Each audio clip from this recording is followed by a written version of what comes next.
Orang bermalam-malam jagungan sama teman asik itu kan perlawanan terhadap nafsu kita, syahwat kita untuk mungkin nikmati dugem di bar atau di tempat-tempat maksiat. Itu setan di Indonesia tuh kakuati sama Ki Jawa. Orang supaya tidak tertarik maksiat itu Ki Jawa cukup ketemu kancane masak terong guyon, gejol-gejolokan zaman mondok, sewengi lulus sangka maksiat. Bar wis tutup. Saya akan cerita sedikit tentang tradisi hujjah.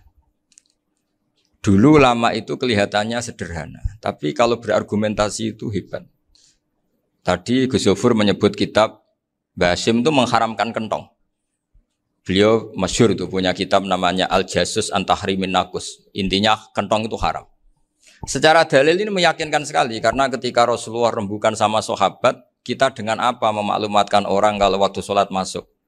Ada sahabat yang usul pakai kentong. Dzakalin Nasoro itu Nasrani. Ya pakai buk itu semacam trompet besar. Dzakalil Yahud. Kemudian ada yang usul kalau gitu api ya Rasulullah dzakalil Majus. Sehingga dari hadis itu Mbah Hasyim berpikir kentong itu haram. Tapi Mbah Fakih Mas Kumambang itu mengkritik Mbah Hasyim dengan ngarang kitab Hazruus an Tahrimin Nakus. Jadi beliau komentari kitab itu sambil geleng-geleng kepala. Kitab kok keliru nganti ngono itu. Jadi cara pikirannya siapa Ki Fakih. Kentong di Indonesia itu kanggo wedhus dicolong gitu. Pos kampling gitu. Kalau ada banjiran ya kentong, ada maling ya kentong. Jadi enggak ada persamaan sama sekali dengan kentong yang milik orang apa? Nasrani.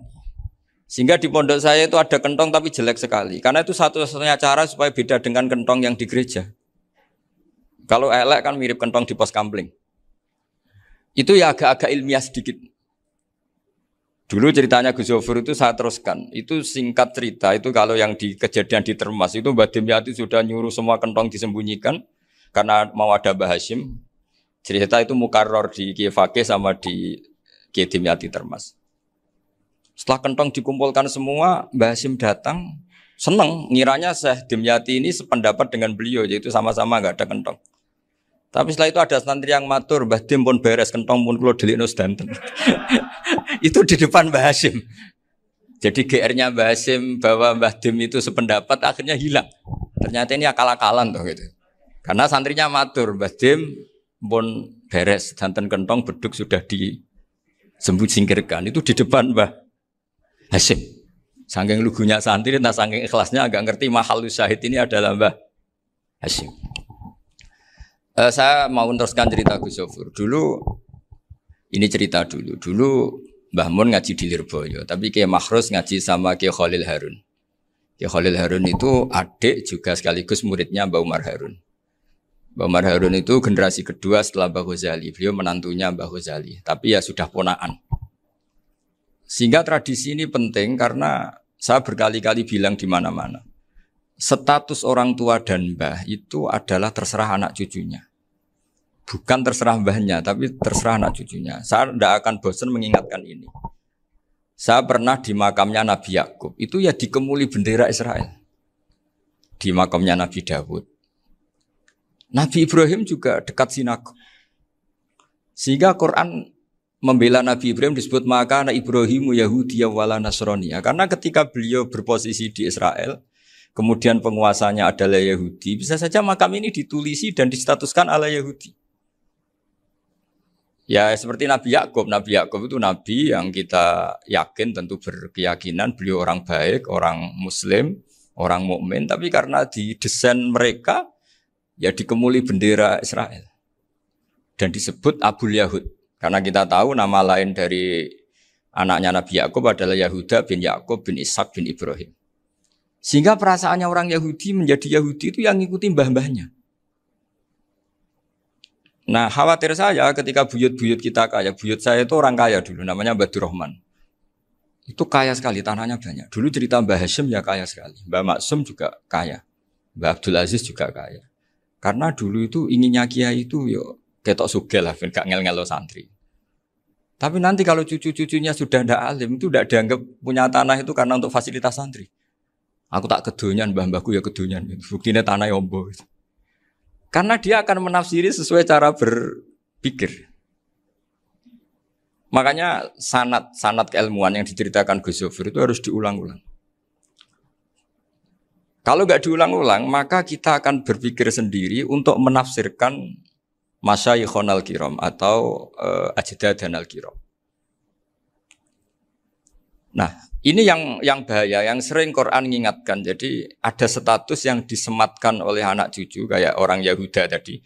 Yahuda bin Yakub bin Ishak bin Ibrahim itu menstatuskan mbah-mbahnya yang bernama Ibrahim itu Yahudi. Sampai Quran sendiri yang bela maka anak Ibrahimu Yahudi wala Nasrani. Karena secara geografis sekarang Ibrahim di Israel dan otoritas itu juga milik mereka sehingga mereka bisa masang-masang atribut yang menunjukkan kalau itu Yahudi. Beberapa al-alim al-alamah yang minnah itu sudah wafat dan kadang-kadang zuriyahnya itu tidak kita. Kalau sekarang orang bahasakan kubu sebelah. Akhirnya ya nggak boleh dikholi, nggak boleh diziarah. Terus seakan-akan yaktaduna bi ra'yi, seakan-akan mereka berpendapat dengan pendapat syekh ini padahal enggak. Nah, sehingga tradisi ketersambungan sanad tadi baik secara genetik atau secara asbab itu harus terjaga. Saya beberapa kali banyaklah sering diceritain Mbah Mun. Dulu Mbah Munawir ini cerita ya, Mbah Munawir itu saking senenge kitab, ben santri ini so ngaji kitab. Itu kalau ada alumni Lirboyo, alim disuruh baca muin di sini itu Mbah Munawir ikut. Saking ingin tasjeknya, ingin ngajari santri bahwa ngapal Quran udah hafal tok, tapi yo paham. Dan penggalinya Mbah Munawir itu sampai klimaknya dulu Mbah Zaini itu nate nikah sama Nyai Komariah kalau nggak salah, binti Karim, binti Manap. Punya putra Gus Habib, Gus Doha yang diantara putrinya dinikahi Gus Rozin. Terus akhirnya kesampaian juga ketika Mbah Munawir punya mantu alim alamah namanya Mbah Ali Maksum, angsal Nyai Hasyimah. Sampai pondok Kramjak ma'ruf bil ilmi, terutama ilmu sorof dulu karena Mbah Maksum itu komplain, fa'ala ya fulu kok terus fa'lan ya fa'ala ya fulu ya uf'ul gitu kan. Masuk fi'il kok jejer isim gitu. Jadi dulu kata Mbah Mun itu ada persaingan ilmu sorof, sorofnya Mbah Maksum Ali Kuaron sama Mbah Ali Maksum Jogja. Jadi walian tok, yang satu Maksum Ali Kuaron, yang satu Ali Maksum. Ya itu dulu saingan ngarang sorok. Nah ini yang menang siapa? Ya terserah duriannya. Kalau duriannya keren ya menang karena terserah yang kampanye. Saya bayangkan adekan Mbah Zubair tidak punya anak sealim Mbah Mun. Mungkin kalau Mbah Zubair juga tidak sewow kalau punya putra Mbah Mun. Karena saya berkali-kali bilang kalau dalam syair Arab itu kama takarroma, kadang dilafatkan kama tasyarrofa bi Muhammadin adnanu. Orang berpikir Adnan itu siapa? Itu karena ada Nabi Muhammad SAW. Orang mencari-cari Mbah Mun itu mencari Mbah Zubair karena ada Mbah Mun. Orang mencari Mbah Dahlan karena ada Mbah Zubair. Wong kok alime ngono iku bapake sapa? Wong kok alime ngono iku putune sapa? Tapi kalau kita ini sudah ndak alim, ini orang sudah nggak tertarik nyari-nyari leluhurnya karena dianggap selesai. Jadi yang dengan tanda kutip yang menghabisi mbah-mbahnya itu ya mesti cucunya. Ini mau ngamuk, mau peringatan, tapi ini juga peringatan pada diri saya sendiri. Jadi sehingga zuriyah ini penting. Kenapa para nabi mesti donga zuriyatan thayyibah? Kenapa selalu berpikir tentang zuriyah? Wa ja'alaha kalimatam baqiyatan fi aqibi. Karena zuriyah ini yang nanti bisa menstatuskan leluhurnya. Seperti tadi cerita Mas Maftuh ini tak puji betul. Saya hari ini tidak ingin gojlok. Supaya kewalian saya tidak tergerus oleh kedoliman. Saya pernah diceritain Gus Zofur, juga sering baca buku tentang Mbah Maksum. Dulu Mbah Maksum kalau wasiat kembali ya gitu. Kamu harus NU dan harus mempertahankan NU. Tapi tidak dengan cara membenci Muhammadiyah. Dulu Mbah Mun juga sering cerita. Dulu Mbah Hasyim itu ngaji Syekh Mahfud. Nah, Mbah Ahmad Dahlan dulu namanya Darwis sering ngaji sama Syekh Khotib Minangkabau. Zaman itu Syekh Khotib sudah modern, sudah ikut gerakan Abdu, gerakan Almanar. Sehingga bawaannya Mbah Ahmad Dahlan ini agak agresif. Yang Mbah Hasyim karena hanya mulazim di Syekh Mahfud, hanya sesekali ngaji Syekh Khotib, beliau lebih seperti itu. Dan dua beliau ini sama-sama pernah ngaji Mbah Soleh Darat di Semarang. Mbah Hasyim sama Mbah Ahmad Dahlan yang dulu namanya Darwis. Jadi ini masih min muskatin wahidah mimam bain wahid. Sehingga kita tidak kaget ketika Mbah Ali Maksum mengomentari Muhammadiyah itu masih ahli sunnah wal jamaah. Makanya nanti terakhir saya baca kitabnya Mbah Ali dan sering saya pelajari. Andai kan kita ini sepakat dengan ilmu, ya kita tahulah Kalau Abu Hanifah itu tidak kunut, Imam Syafi'i kunut. Berarti kunut itu madzhabnya Abu Hanifah, bukan madzhabnya Mbah Ahmad Dahlan. Apa ndak kunut itu madzhabnya Abu Hanifah, bukan madzhabnya Mbah Ahmad Dahlan. Kita kunut itu madzhabnya Imam Syafi'i, bukan madzhabnya Mbah Hasyim. Ini semuanya masih dalam bingkai ilmu. Adzan qabla subhi juga riwayatnya jelas. Tidak adzan ya sudah perilaku kita sudah jelas. Dulu Mbah Mun sering didik kita gitu.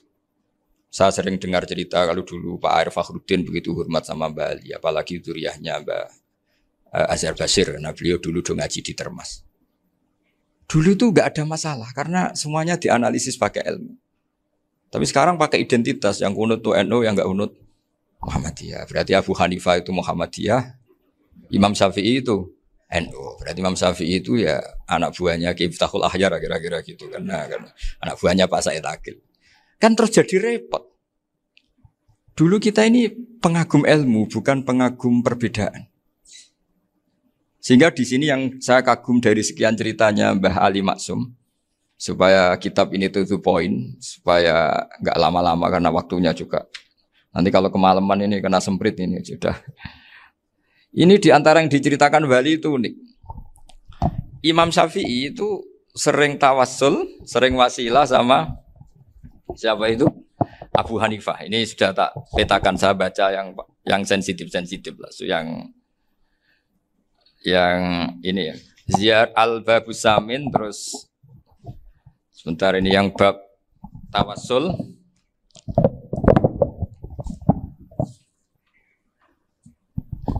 Ini di sini halaman 90, mungkin santri-santri kerap ya bisa ngecek lagi di kitab Hujjatul Ahli Sunnah. Ketika cerita tawassul, di antara yang diceritakan Mbah Ali Maksum adalah perilaku ya, bukan sekedar statement tapi apa? Perilaku. Perilakunya Imam Syafi'i atau ahwalnya kalau bahasa halusnya, yang selalu ke makamnya Abu Hanifah untuk tawassul. Padahal Imam Syafi'i itu orang yang secara ilmu sering kritik Abu Hanifah. Jadi ini saya baca ini di halaman 100, jadi tawassul mulai halaman 9 berapa ini? Sampai halaman ini yang Qala sami'tu Syafi'iyya yaqul inni la atabarraku bi Abi Hanifah wa aji'u ila qabri fi kulli yaumin za'iran. Fa idza uridat li hajatun shallaitu rak'atain halaman 100 waji'tu wa sa'altu wa ta'ala al hajat indahu fama tab'udu anni hatta tuqda. Kanal Imam Syafi'i ayyama huwa bi Baghdad yatawassalu bil Imam Abi Hanifah yaji'u ila dorihi fayusallimu alaihi wa yatawassalu ila Allah bihi fi qada'i hajati. Terus wa yatawassalu Imam Ahmad bi Imamina Syafi'i. Jadi di antara yang diceritakan Mbah Ali Maksum itu betapa Imam Syafi'i yang terkenal sering mengkritik Abu Hanifah dalam tatanan fikih karena beliau tidak percaya ada istihsan. Abu Hanifah berpendapat adanya istihsan dan kita tahu lah ikhtilafu Syafi'i wa Abu Hanifah itu besar sekali. Tapi beliau itu tahu Abu Hanifah itu orang yang sangat soleh. Abu Hanifah itu kalau ketemu sama orang yang utang beliau itu yang lari bukan yang utang Abu Hanifah, karena takut orangnya itu izin. Jadi kalau ketemu yang utang di jalan itu yang sembunyi itu Abu Hanifah. Kenapa engkau sembunyi? Ada yang utang saya lewat, nanti orangnya malu. Jadi setingkat Robi'ah Adawiyah itu beliau di rumah ada maling itu sembunyi. Ditanya kenapa engkau sembunyi? Malu, gak ada yang dimaling. Malu sama malingnya karena serumah itu gak ada barang yang layak dicolong itu. Itu Robi'ah dia sembunyi. Itu yang bisa niru itu Abu Hanifah. Jadi wali-wali besar ini ternyata saling menghormati dan saling tawassul. Nah saya berharap tawassul ini bukan sekedar perilaku sosial, tapi memang ada sanadnya. Sehingga terus diceritakan Bali di sini dulu istaqa Umar bil Abbas. Kata siapa tawassul harus dengan Rasulullah SAW? Dulu istaqa Umar bil Abbas. Sayyidina Umar itu tawassul istisqa dengan Sayyid Abbas. Padahal kita tahu Sayyid Abbas ini tidak nabi. Terus beliau cerita sampai Imam Syafi'i tawassul sama Abi Hanifah. Sehingga nggak ada perdebatan itu kan Umar. Kalau Umar kan ada jaminan boleh diikuti karena beliau sahabat. Bali cerita tentang Imam Syafi'i yang tawassul dengan Abu Hanifah. Seargumentatif itu. Sehingga ada cerita dalam sebuah tafsir, ya saya ulang lagi, ada cerita di sebuah tafsir, kenapa Nabi Musa ditanya Allah, wa matil kabiyaminika ya Musa. Ma'ana wa ta'ala a'lam, tentu Allah sangat tahu yang di bawah Musa itu apa. Karena Allah tahu Nabi Musa itu grogi. Orang dipanggil Wali Maksum pasti grogi, santri dipanggil Mbah Mun pasti grogi. Kenangan saya setiap dipanggil Mbah Mun ya mesti tanya, yang ringan-ringan, wis sarapan ya. Arung sarapan ya sarapan. Pas sarapan ya kan tanduk mangan sing enak, wong santri ora tau mangan enak. Ya enggak pernah ngomong yang penting, ngendikan yang penting. Nah, karena Nabi Musa ini grogi, ini sebagian tafsir. Itu ditanya yang ringan, "Saku iku nggawa apa?" Karena pertanyaannya ringan, Nabi Musa juga ringan. Ya Nabi Musa itu sampai lali iku pangeran sing ya'lamu sirra wa akhfa. Diterangno. Niki tongkat Gusti. Gunane kathah Gusti tongkat iki. Qala ya aso ya atawakkau 'alaiha wa ahusyu biha 'ala ghanami wal ya fiha ma'arifu ukhra. Oh, tongkat Gusti niki penting mesti. Nggih nak. Nggih macam-macam lah Gusti. Atawakkau 'alaiha wa ahusyu biha 'ala ghanami kangge menghalokan wal. Masih terangno terakhir dan yang lain-lain Gusti. Wal ya fiha ma'arifu ukhra. Sehingga akhirnya rileks. Karena Nabi Musa terus ngerti. Ternyata ketemu pangeran itu enggak seserem yang saya bayangkan gitu. Pertanyaannya ringan. Itu ada ilmunya.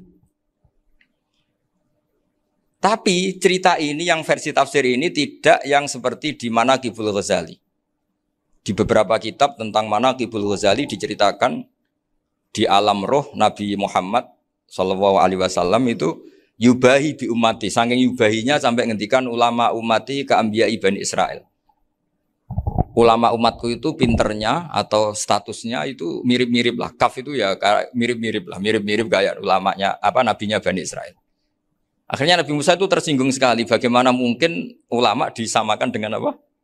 Nabi. Sehebat-hebatnya ulama itu kan tidak akan yabluhu darajatan nubuwah atau yartaqi ila darajatin nubuwah. Itu akhirnya ya kalau kamu nggak percaya panggil. Yang dipanggil Imam Ghazali. Ya Nabi Muhammad juga nggak mau kalah itu. Kalau manggil ulama RT ya kalah keok. Akhirnya Imam Ghazali datang. Ditanya sama Musa, "Mas Muka, nama kamu siapa?" Ana Muhammad bin Muhammad Al-Ghazali At-Tusi Asy-Syafi'i. Itu disebut panjang. Nabi Musa guyu-guyu. Kamu ulama kok ngomong yang enggak penting. Ditanya namanya kok penjelasannya sepanjang itu. Dianggap itu satu kesalahan. Masa tanyanya nama kok ditanya. Jawabnya Muhammad bin Muhammad Al-Ghazali At-Tusi Asy-Syafi'i. Kepanjangan itu. Ketika Nabi Musa agak mencibir, agak gimana itu terus Imam Ghazali, kalau ini masalah, lebih masalah jenengan. Apa itu? Yang tanya jenengan tuh Allah ya alamu sirra wa akhfa. Dan Allah hanya tanya wa ma tilka biyaminika ya Musa. Harusnya jenengan jawab aso ya titik, bukan kepanjangan. Atawakkau 'alaiha wa syubha itu kepanjangan. Allah tanya yang di bawah kamu itu apa? Yang di tangan kamu. Harusnya jawabnya hanya aso ya. Tapi kenapa penjelasannya sepanjang itu? Sampai terakhir waliya fiha ma'arifu ukhra. Terus pinter tenan kayak gitu. Terus ada Nabi Musa terus bilang, ya pinter tenan aja gitu. Padahal kita tidak pernah GR seperti itu kan kebetulan Imam Ghazali gitu. Kalau yang lain mungkin ya keok lah kira-kira gitu. Tapi ini cerita dalam khazanah keilmuan. Benar yang dikatakan Gus Zofur. Saya termasuk orang yang pernah mondok Lirboyo Pasanan. Jadi setelah saya disuruh nemani Gus Kamil, tahun berikutnya Gus jenengan disuruh. Pokoknya anakku mbok sakulan lah kudu tahu mondok Lirboyo. Piye aku tahu ngaji Wakarim. Terus yang disuruh mbaturi Gus Kamil itu saya. Jadi saya pernah 1 bulan tuh di Lirboyo. Karena saya ini santri beling ya, kontraknya pokoknya penting ziarah Bakarim. Biasanya enggak pernah ngaji. Pokoknya bareng Isa. Ziarah ya sudah. Ngaji pas subuh ingat saya sama Gus Imam. Itu dari 17 hari ingat saya ngaji 2 kali. Tapi kalau ziarah ke Bakarim sudah lupa jumlahnya karena memang kontraknya disuruh ziarah. Sampai seperti itu. Dan saking senengnya bangun sama Mbak Karim sama masih ingat. Ngamplopi salam template itu masih ingat untuk Gus Anwar, untuk Gus Imam, untuk Gus Kafabi, termasuk untuk Gus Maksum. Itu malam-malam saya dijak ngamplopin. Zaman itu saya masih ingat selawewu. Zaman itu kos 1 bulan itu 13.000. Jadi kira-kira kalau 25.000 itu untuk kos 2 bulan. Jadi saya krusnya itu pakai kos. Saya masih ingat Mondok Sarang itu kos 1 bulan 13.000. Berarti kira-kira 500.000 itu di amplopin sendiri sama Bang. Ini untuk Gus War, ini untuk Gus imam ini untuk Gus. Padahal Gus Imam ini mondoknya sudah di Mbah Mun. Itu Mbah Mun hormatnya sampai untuk jatah salam tabligh. Nah yang ribet kebalikannya, kita pulang Gus Imam karena melihat Gus Kamil ini putrane Mbah Mun, Gus Kamil disangoni. Saya juga disangoni karena Gus Imam dulu ngaji juga sama Pak D saya. Sama keluarga saya. Itu kata Gus Kamil setelah keluar, mau kamu nih gue abal ya, boten berarti gue aku. Karena ini penting, ini kalau sampai dianggap tukar guling, ribet deh. Jadi ditakwil sendiri lah, mau kamu nih gue abal ya, boten yes berarti halal. Tapi sama Mbah Mun ya ditanya. Ditanyanya bukan apa, karena untuk meneruskan tradisi bahwa kalau kiai ketemu itu ya saling memberi hadiah, saling itu sudah faqaddimu baina yadayna jawakum apa? Sedekah. Sehingga ketika Kapya ini punya Bali Maksum alim allamah, kemudian melahirkan murid-murid yang juga ibar kayak Mbak Warsun bisa ngarang apa Kamus Al-Munawwir, Pak Bik juga punya karangan Kamus Al-Mu'asir. Saya itu punya semua. Karena ini adalah buah dari bahwa kita ini tidak kalah sama produk-produk yang di sana. Bahwa produk di kita ini sudah cukup untuk mengantarkan orang menjadi alim allamah. Dulu Mbak Zubair ke Mekah ya sudah alim allamah. Gus Zufur ke Al-Azhar sudah alim semua. Teman-teman kita ke Mekah itu sudah alim semua. Padahal produk mondoknya ya tadi. Mau digojlok kiai ini, terus mangkel be keamanan biasanya. Biasanya musuh besar pondok itu keamanan. Jadi ya bukan berarti gojlok ibunya Gus Maftuh enggak. Biasanya keamanan itu musuhnya apa? Banyak. Itu tradisi keilmuan itu harus dijaga dengan hujjah dan dengan tadwin, dengan pembukuan. Saya punya sekian cerita ya, misalnya dulu kita mungkin iskal itu janggal. Kenapa sih orang Islam tukaran sama orang Islam? Sehingga di antara doa Nabi yang enggak dikabulkan Allah, enggak boleh dikabulkan sama Allah enggak boleh, bukan berarti enggak mustajab. Redaksinya famana aniha, memang enggak boleh. Redaksinya bukan falam yastajib lahu tapi famana aniha. Di Al-Marrah As-Salisa ini Nabi dilarang, yaitu melarang umat Islam itu jangan sampai tukaran sama umat Islam sendiri. Itu kata Allah, ya tidak bisa kata Allah, kalau itu tidak saya kabulkan. Itu dulu guru-guru kita nyontohkan sederhana. Kira-kira kalau saya tukaran wek Gus Zofuru, Mbah Mun luwih ikhlas dibanding ditukari wong liya. Nak ana kakak ditabuk adik, wong tua luwih ikhlas dibanding ditabuk tangga. Barokahnya membaca kita lebih mentoleransi. Kalau ada Mbah Hashim dikritik Mbah Fakih Mas Kumambang, kita ikhlas itu. Tidak dikritik guru PAUD, itu kan. Atau dikritik orang-orang yang nggak bisa ngaji. Artinya ternyata keliru kita bilang kiai kok tukaran. Justru bagus kiai tukaran. Dibanding kiai dikritik guru PAUD atau dikritik orang-orang yang nggak bisa baca kitab. Akhirnya barokahnya baca kita menjadi tahu.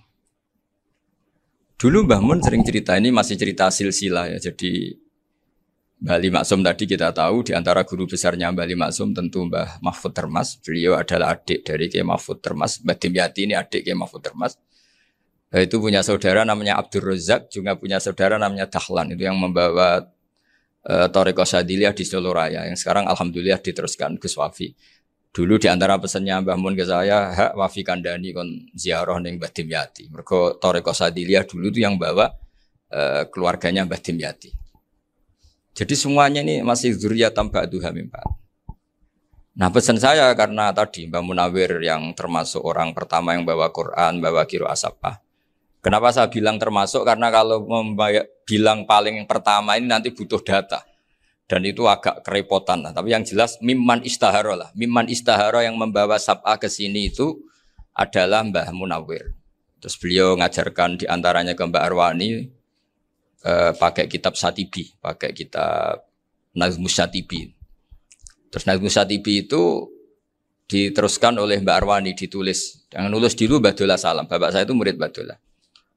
Dulu Mbak Dola sebelum ke Mbak Arwani ngaji sama Ki Said di Sampang. Bapak saya sebelum ngaji di Mbak Dola sudah hafal Quran lewat buyut saya sendiri namanya Ki Zubaidi. Yang Ki Zubaidi akhirnya jadi menantunya Mbak Ahmad Su'eb. Jadi buyut saya kandung ini namanya Sofia, itu angsal keluarga Lasem yang adiknya. Sofia ini punya adik Badiah yang jadi ibunya Ki Sahal. Terus Ki Sahal punya Mbak Yu namanya Muzayanah, punya di Garwo Ki Mansur punya anak Gus Qayyum. Jadi dulu ibu saya, ibunya Gus Sofur, ibunya Pak Maftuh itu semuanya di Lasem. Karena saya dari keluarga Gen ya Lasem, dari keluarga sanad guru ya Lasem. Tapi Lasem Badawi itu dulu ngajinya di Mbah Umar Harun di Sarang. Nah, Mbah Umar Harun ini menangi Sayyid Ahmad Zaini Dahlan. Sayyid Zaini Ahmad Zaini Dahlan ini punya cucu keempat yang hidup di Sedan. Terus makamnya di Lasem. Namanya Habib Haidar. Itu yang nulis biografinya Mbah Maksum. Mbah Maksum bukan Bali. Biografinya Mbah Maksum. Itu ditulis oleh Habib Haidar. Namanya Haidar bin Hasan bin Sodaqoh bin Ahmad Zaini Dahlan. Nah, Habib Haidar ini menantunya Sayyid Hamzah Sato.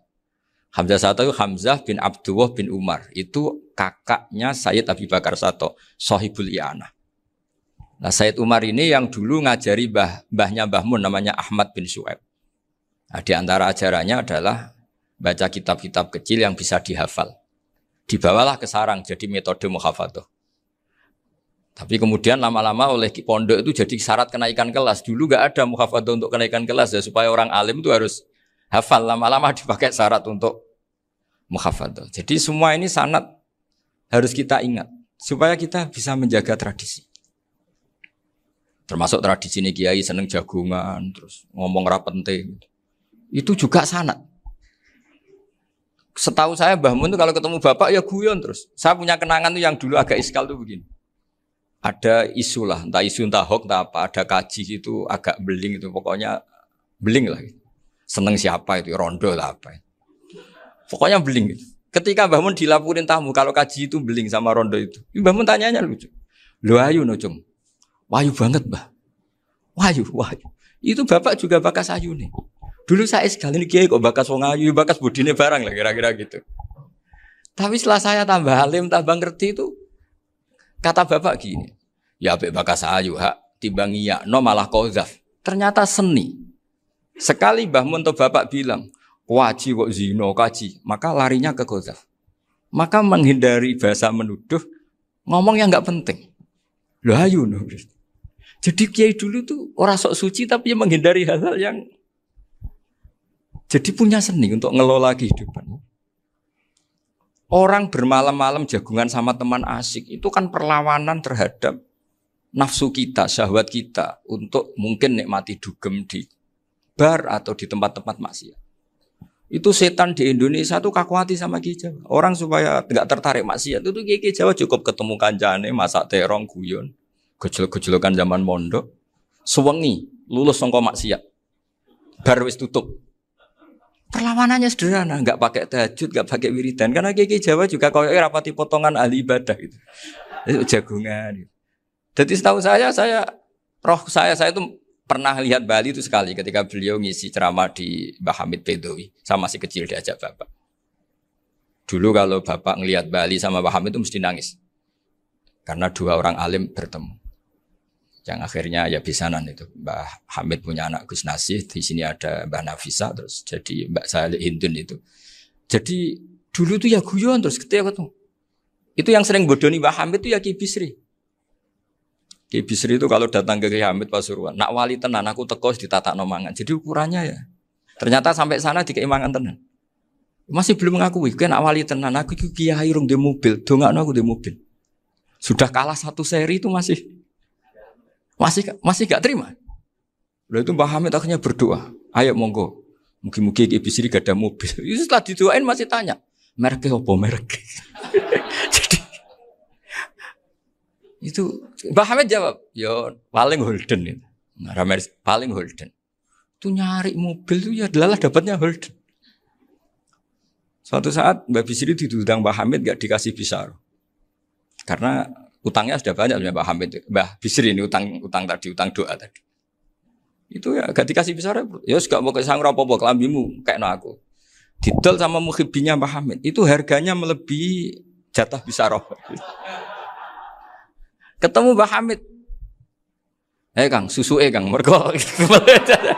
Jadi dulu itu rileks, makanya ini yang diceritakan ke Zofur. Sebetulnya kalau kiai-kiai itu bersanad itu ya rileks, hidupnya itu rileks.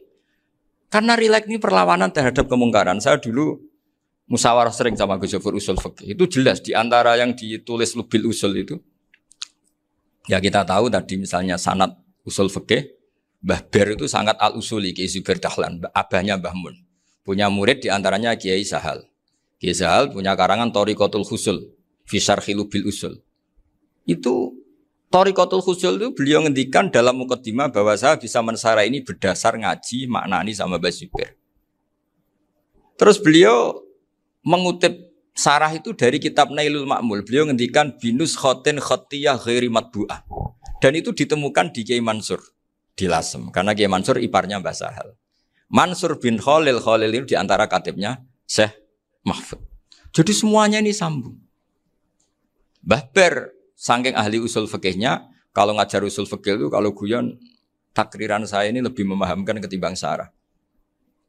Ya sudah, terus Mbah Zubair, Kiai Fakih, terus Syekh Mahfud.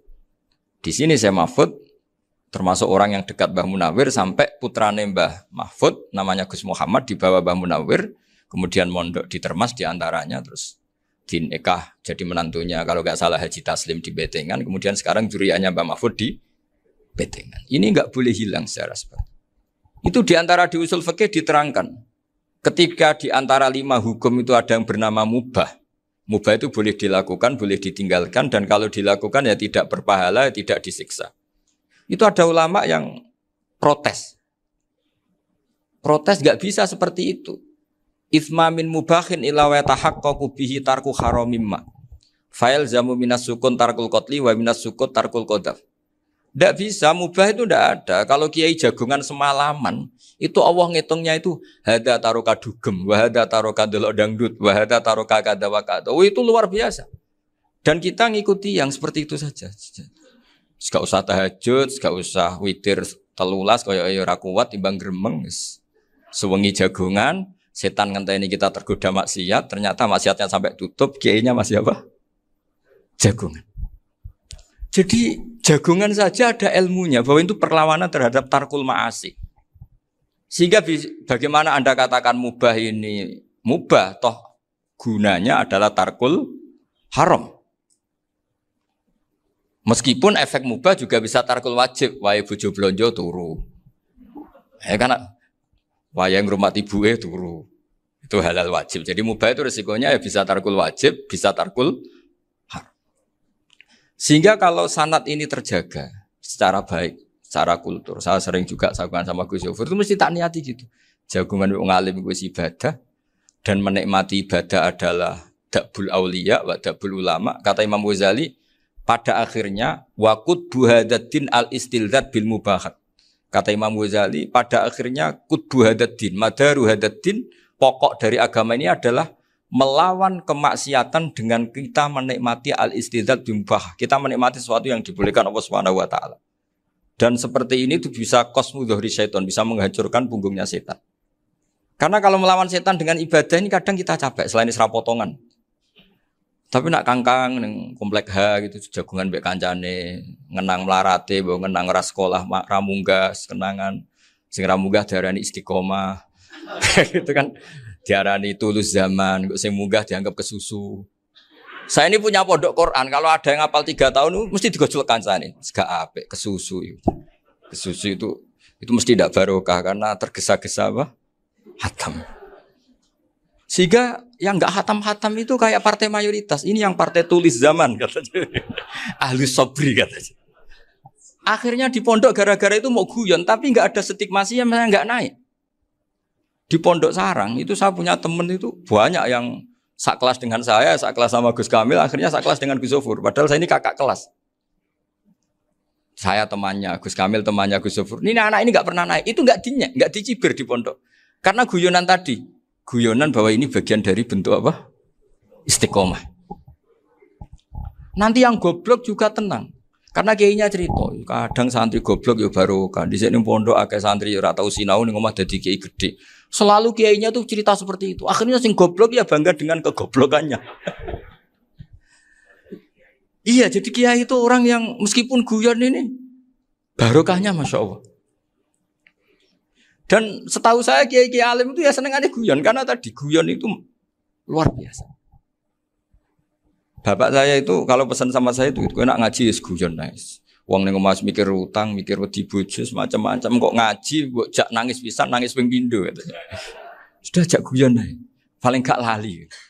Dan beliau punya dalil kul bi fadlillah bi rahmati fa bidzalika falyafrah. Jadi jangan sampai orang ini farah bil maksiat, jangan sampai orang itu Dan ini yang saya kenang dari sekian cerita murid Bali. Mbah Ali Maksum ya senangane guyon. Gojol-gojolkan mbek santri guyon. Ini saya maklumatkan ke semua santri beliau bahwa ini bukan sekedar guyon, tapi al-istildad bil mubahat. Ini adalah perlawanan terhadap setan karena banyak orang bisa senang tuh kalau nunggu maksiat. Ini bisa senang dengan sesuatu yang tidak maksiat. Itu kayak apa hebatnya? Makanya Nabi itu kalau ketemu sahabat ya sering ngendikan yang ringan-ringan. Ya Umar ma'afalan duher jong mana piye ije. Kalau ketemu anak kecil ya. Nanti ketemu yang tua-tua yang sudah enggak bisa mikir ya itu cerita-cerita. Saya mohon sekali murid-murid kerap ya. Jangan hanya ngaji fikih. Kalau hanya ngaji fikih itu posisi Abu Hanifah itu seakan-akan nyun sewu orang yang sangat tidak ahli hadis. Karena beliau di situ kelihatan kalah sekali dengan Imam Syafi'i. Apalagi di perdebatannya Muhammad bin Hasan Asy-Syaibani dengan Imam Syafi'i itu kelihatan sekali betapa Abu Hanifah itu orang yang nyun sewu ditinggalkan dalam ilmu hadis. Sampai beliau hanya dapat gelar min ulama ahli ra'yi, termasuk ulama yang kuat logikanya. Juga harus baca kitab-kitab seperti ini. Ternyata di balik Imam Syafi'i mukhalif pada beliau di bab-bab fikih, perilakunya sangat hormat.